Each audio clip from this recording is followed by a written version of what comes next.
In this video, I'm going to show you how to make this wavy linocut style effect in Adobe Illustrator, and I'll show you two very impressive looking text effects you can make with it. So let's dive right in.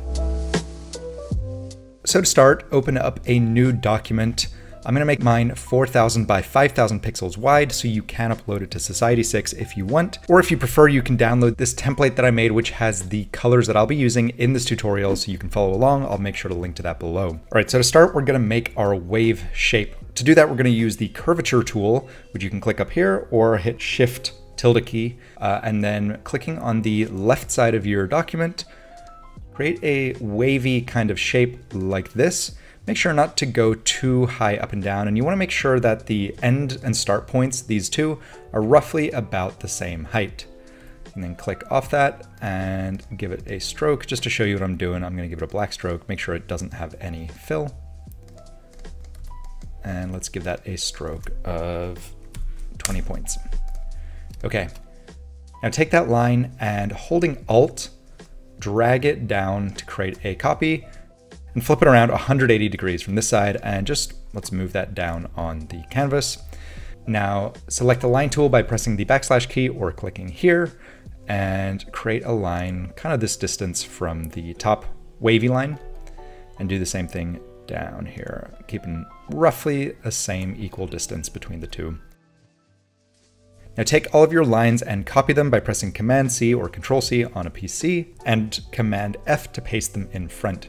Now using your direct selection tool, hover over an anchor from the top line here and this anchor, right click and join, and do the same on this side. Okay, now we want to give this a fill, so we're gonna invert this here and use the gradient tool by pressing G and clicking on this, which should create a gradient. We want the gradient to come from the top to the bottom. So holding Shift, click it down like that, and then head into your gradient panel. If you don't see this on the side, just go to Window Gradient, and let's give it two colors. Now you can pick your own two colors, or you can use these two colors that I'll be using. I've added them as swatches here, so just double click on these 2 points to create this kind of gradient. Okay, so if you've done this correctly, you should now have this shape as well as the two lines. What we're gonna do is we're gonna send the shape to the back using the keyboard shortcut Command Shift left bracket, or right click it and arrange send to back. So you should have these two strokes as well as the shape underneath it. And we're gonna do the same thing on this side. We're going to join these two, oops. Click here, and join them. And then we're gonna join these two anchor points on the side. And we're gonna create the same gradient that we've got up here. To do that, just select the eyedropper tool by pressing I and click on this gradient up here. You'll notice the gradient probably won't go up to down. So what you'll need to do is click on it, press the gradient tool, and drag that gradient top down again. Okay, now do the same thing here, send this to the back. Okay, next step is to turn these lines into waves, and to do that, we're gonna be using a feature in Illustrator called the Blend tool, which you can find under Object, Blend, Make, or use the keyboard shortcut Command Option B. On a PC, I believe it's Control Option B. Now head to Object, Blend Options, and select Specified Steps, and just play around with this till you have something that looks kind of like this. I'm going to go for 8 steps for this top one. Depending on how far down your second line is down here, you might need a different amount. Let's have a look. Blend options. I think 9 down here looks good. I just realized that I forgot to set the strokes white. So what we're going to do is we're going to click on the stroke up here, and we're going to double click it and select this top one, change it to white, and do the same down here. And we'll do the same thing down here. Select this, turn it white, and do the same thing here. Okay, this is looking pretty cool. Just one more step at this stage, and that is we want to move this blue gradient in the back up slightly. So what we're going to do is hit A. We're going to click between these lines, making sure we're clicking on the blue shape in the background, and then do the same thing here. And using your arrow keys and holding Shift, just moving it up slightly. And what you want to do is you want to move it up roughly about the same width as this line, maybe, kind of like that. Yeah, that looks perfect. Okay, now let's group both of these waves. We're gonna select it, right click group, or you can select and Command G. And now take this bottom wave, holding shift, take this bottom wave, start dragging, and holding shift, we're gonna drag it up roughly around there. Okay, perfect, this is looking pretty good. Now select both of them, move them all the way to the top like this, and holding Alt and Shift, drag them down. You wanna eyeball the distance. I'm eyeballing it to make sure to check whether this distance here is about the same as that. Basically, you just want a kind of even distance between them. If you're happy with that, hit Command or Control D and it'll keep duplicating it. Keep doing that until you've duplicated it all the way outside of the bounding box of this page. Okay, this is looking pretty cool, but as you can see, everything's kind of hanging over the edges of our document. So what we're gonna do is we're gonna make a clipping mask to basically confine everything to the shape of the page. So to do that, press M to select the square or rectangle tool, head over to this corner, and if these pink lines aren't showing up for you, by the way, just head to View, Smart Guides, or Command Control U. Okay, now click that top corner and snap it into the corner down here. If you want, you can zoom in just to make sure that you really do have it snapped into the corner of the page. Do the same thing over here.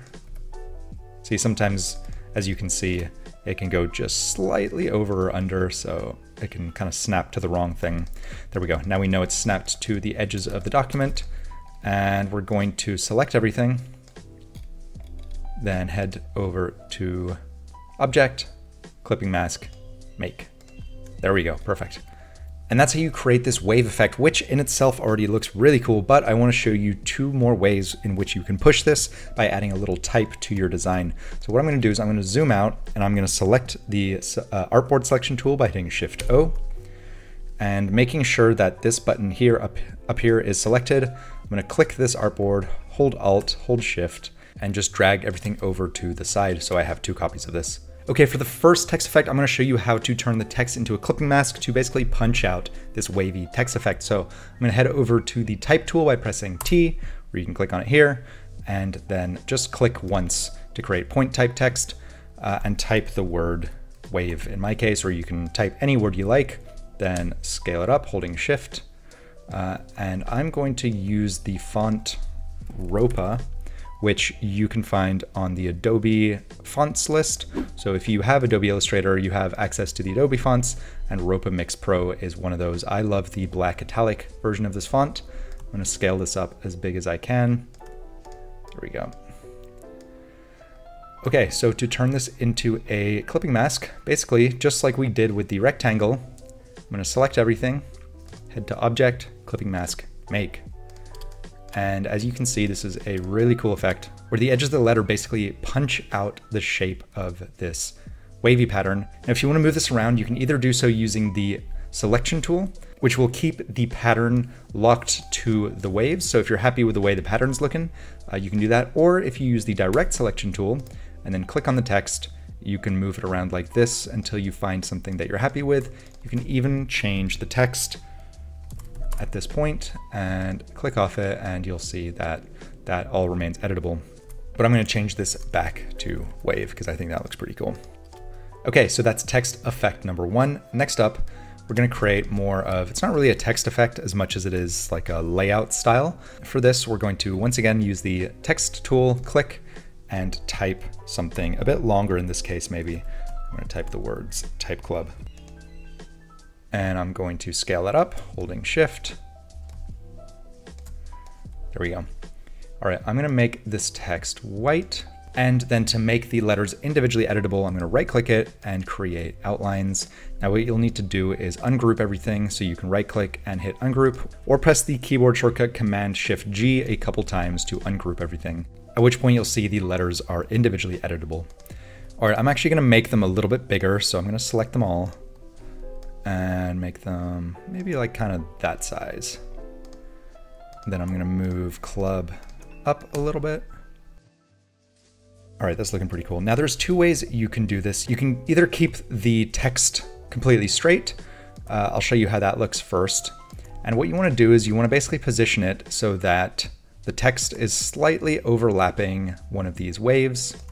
Let's do that for club, and now the same for type. You can see that it's kind of just slightly overlapping this wave here. Now what we want to do is we want to tuck the text into the waves. Normally we could just do that by positioning the layers, but I just remembered that I forgot a step because we turned this into a clipping mask. This whole background doesn't have individual layers that we can send things through. So what we're going to do is select our type, hit Command X or Control X to cut it. Now double click on this here, and now you can see these individual layers are selectable again, these individual waves in your clipping group. So to paste the text back into place, hit Command F or Control F, and there we go. Now what we can do is send the word up and down in the layers.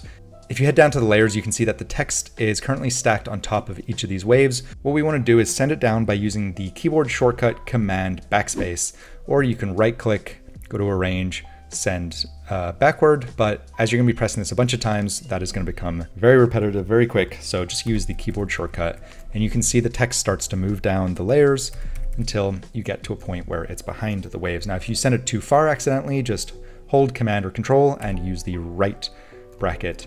So you can kind of send it back and forth like that. And let's do the same thing up here.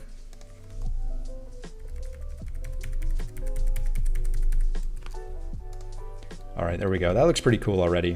Now, if we want to step this up, one thing we could experiment with is creating a more dynamic text placement. So what I'm going to do is I'm going to experiment with different placements of the letters. I'm going to select the T and the C, and I'm going to move them up like this. Again, what I'm looking for here is that they're kind of slightly overlapping a wave. Let's do the same with the Y and the L like this. The U and the P can kind of stay in the same spot, and the E and the B. This is going to be a little tricky because if I send them all the way down here, then they're going to be hidden. I could send them forward a layer, but then the U, yeah, I guess this looks pretty cool. Let's try this. I'll tuck the U in there, and I'll tuck the C in there. So as you can see, this will just require a bit of experimenting depending on how exactly your layers are placed. And then using the same keyboard shortcuts, just send all the layers into place, making sure they're all tucked in by the bottom layer. Let's send this up a little higher maybe.